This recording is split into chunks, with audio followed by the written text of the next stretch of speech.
so exciting. Everybody out there is tapping their trees or making maple syrup. We're up here in northern New Brunswick, and we're probably about 3 or 4 weeks away from tapping the rest of our trees and starting to make maple syrup. But let's head out there and let's check the one bucket that I put up about 2 weeks ago. The one bucket that we got up, I put a bungee cord around it because the wind here is really strong, and it's kind of blowing the lid around a little bit. So I'm hoping that, and all we got in the bottom is a little bit of ice. This is one tree. It's not a big one, so I don't know how much sap it's going to produce this year, but our big maple syrup field is way out back here. I'll show you guys how far it is. You can see them back there. Our big cluster right out there. Maple syrup. I'm also going to tap some birch trees, and I want to try and make some birch syrup this year too, and do a comparison. Maple syrup and birch syrup. See what tastes sweeter, what I like better. I'll let you guys know how it turns out. I'm going to show you guys how we're going to process our sap this year. Next year, we're planning on having a sugar shack, and I'm going to build that this summer. As you can see right now, this is just the snow that's above the ice. Like, you can see how deep this is. This is just what's above the ice. Of course, I've got my cleats on, which kind of helping for some traction.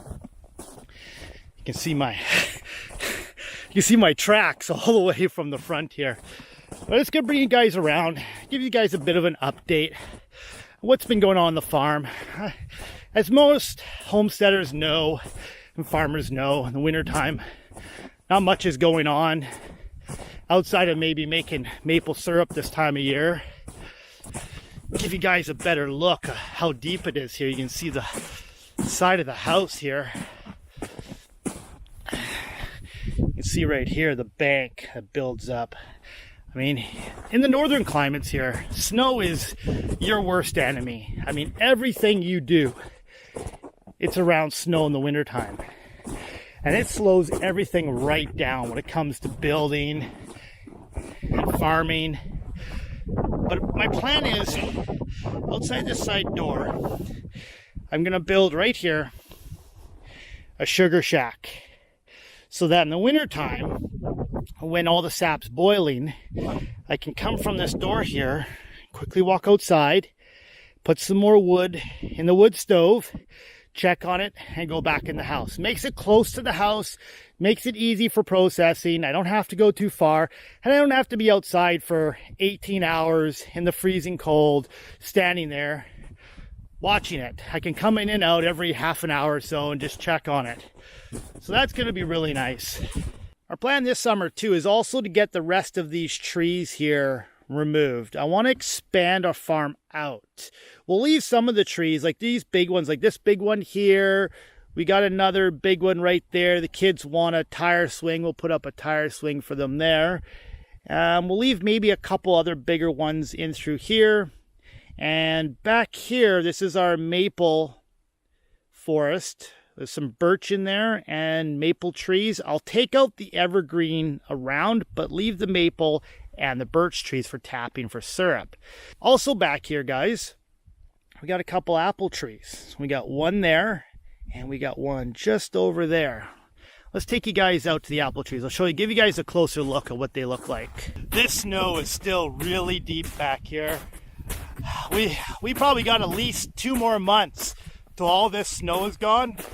So here's one of our apple trees. We got here late in the season, and we don't know what kind of apples it produces. If you guys know what type of apples are produced on this tree, leave a comment down below and help us out. We got another one just over here. Let's bring you guys up a little bit closer through the deep, crunchy snow. There's not a lot of wind today. It's a beautiful day here on the homestead. It's a little chilly. I think it's going to warm up to -4. But, you know, most days it's -15, -20. And today is just, it's a beautiful day to be outside. Here's another one of our apple trees. So we've got 2 fruit-bearing trees on the farm already. Now you guys know we've got the hascat bushes that we planted. This will be our first year. And also these apple trees. So if you guys know what type of apples they produce, definitely leave a comment down below. If you guys have these on your farm and you already know what they produce, it would help us out a lot. Of course, we'll find out when they start producing apples. I guess I could probably go online and look it up, take a picture of the tree, look it up, but I thought we'd kind of leave it up to you guys to help us out and figure out what type of apples do they produce. You guys notice I'm kind of dipping up and down here. I'm falling through about 2 to 3 feet of ice and snow. You guys can see the pups up there. They're checking out what's going on. Curious why I'm back here in the field.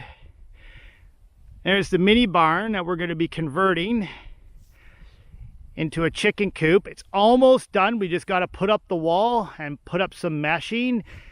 Right here is where the run's going to be, out in the field, all the way out to those couple maple trees. We're hoping sometime in July or August we'll be getting the goats, and their field's going to be right where I'm standing right now. Hi, Freddie. We're going to have a door right there for the goats so they can come down in the summertime into the field here and graze. And I'm going to have this all fenced off. I'll have a nice little shelter built out of pallets for them so that they have a place to go if it rains or get out of the sun and the wind, but still be able to get outside, get some exercise, and graze. In this back corner here, we're going to clear more of these trees out. I started to rototill this area, but then the snow came in and I wasn't able to finish it. But we're going to be planting corn here. I'd say at least 200 to 300 seeds are going to get planted there this year. We have our pumpkins in the ground already. We have our garlic. We have about 250 cloves in the ground.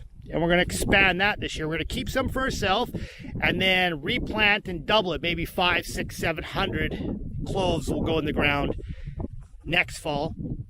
And then right here under 3 to 4 feet of snow, we have the hascat bushes, which you can't see. We know they're doing good. They're encased in ice and snow, but they'll be fine. So the other project I got this spring, summer is this wash machine here. We're going to be turning this into a chicken plucker so we can process our own chickens. And as you guys saw in the video the other day, we cleaned up the garage because we're going to be building 2 stalls, one in the back corner.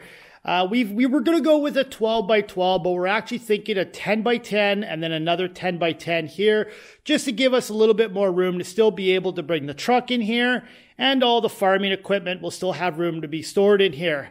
The goats will be in the far back 10 by 10. They will be able to go out the back to graze. And this one here, this 10 by 10 stall will be an extra stall. So if we had to separate the goats for breeding, or if they're not getting along, we're able to do that. Hi, Karma. Hi, Freddie. And Toby's looking for a stick as usual. What you guys doing? Hey, buddy? Yes, I know. Hi, guys. You guys are excited, aren't you? You guys are always excited to see me. Yes, hi, Licky Dog. Yes. Okay, come on, let's go. Go find a stick. Where's the stick? Hey, where is it, Freddie? Where'd you find it? Find it. Here, I'll get you one. Oh, Toby's got one. Let's get Toby's stick. He wants it. You guys want this? What do you say? Speak. You ready? Go get it. Our other plan is off the back door here, we're going to build a mud room so that we have a place to come in with our snowy boots and our jackets and hang them up to dry instead of going, because when you go through this back door, you go right into the living room and the dogs come in there and everybody's wet and dirty. I just made this temporary roof this fall to give the dogs a place to go to keep them dry if it's raining, or keep the snow off them when they're in the yard. But this is going to come down. We're going to take this deck off. We're going to expand the house out to have a mud room right here. And of course, just over there is the chicken barn. Just show you guys, it's ready. I'm going to start building the wall here pretty quick as soon as these icicles are gone.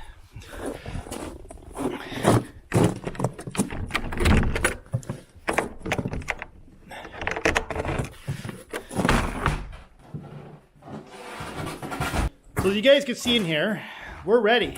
It's ready to be built. The floors are clean. We're going to be putting a wall right down the middle, all the way down to here. There'll be a screened wall, so I'm able to still shut the door and keep the cold air off the chickens. And in the summertime, open this door, and then there'll just be chicken wire here so that it can breathe, because when it gets hot out, you want this to breathe. And then you'll walk in here on this side. This will be the storage area. We've got our feed barrels all ready for storage. I gotta get the rest of this wood out of here. We've got these crates that were here when we moved in. I don't know what I'm gonna do with them.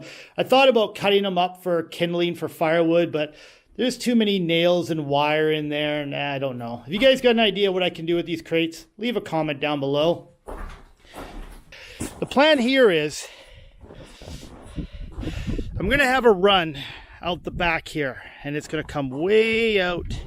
I gotta take out the rest of these bushes, and it's gonna come out, and I'm hoping it's gonna go out to about those trees there, because that's a maple tree there. And there's the maple tree that we were just at. So I want to bring the run out in a circle right around here and bring it all the way back to the barn and have a little door right there for the chickens. Give them lots of room to run out and collect bugs and, you know, get some exercise and forage and eat the grass and whatever else that they can find. We're gonna be getting started on this really quick here. I was waiting for some tools to come in so we could start building a wall inside here, and they just arrived. Now I have to close this off underneath. As it is, animals have been getting in here this winter, and they've been hiding from the snow underneath there, and I need to close that off so no predators get in there and get to the chickens. You can see the previous owners, when they built it, they just put it on some cinder blocks here on either side. They're kind of leaning a little bit. I may have a closer look at that, maybe straighten that up a little bit. But for now, I got to close this off. Can't do much right now because, as you can see, our composting bins here are under snow. We haven't been using those just because it's started to attract wildlife with the food in there and everything. And we're going to try a different way of composting, so I got to remove these so I can build a run for the chickens. I'm also going to be taking out this fence this summer. It's getting old, needs to be replaced. I want to put T-posts in and just put wire meshing up instead of wood, because it'll last forever instead of wood going old. Like, we get a lot of snow and a lot of harsh winters here, and it just beats up the wood. I want to put a 12-foot farm gate in here so that I can access the back fields. It'd be nice to be able to go out there, get firewood, drive all the way up, bring the tractor and trailer to the back door here with a dump wagon, and just dump the wood downstairs for processing and storage for next winter. I picked up these gloves here. They're gloves that a diver would wear. They keep my hands warm, but they almost keep my hands too warm, where your hands start to sweat in them. And I find if you're doing a lot of work and you're starting to sweat, these get wet inside and they're really hard to dry unless you put them on a boot dryer or you turn them inside out and let them dry. And I find them kind of bulky. Like, it's good if you're carrying a bucket or something small, but if you have to like use, you know, a drill with screws or nails or anything, I find them a bit bulky. But when you're just, doing small chores around the farm, like feeding animals and carrying buckets of water and that kind of stuff, these gloves, they're awesome. They'll keep your hands warm when it's minus 30. They do the job. So if you like today's video, make sure you guys give us a thumbs up, subscribe to our channel, turn on that bell notification so when we upload new videos, you guys will be notified. And as always, guys, thanks for watching.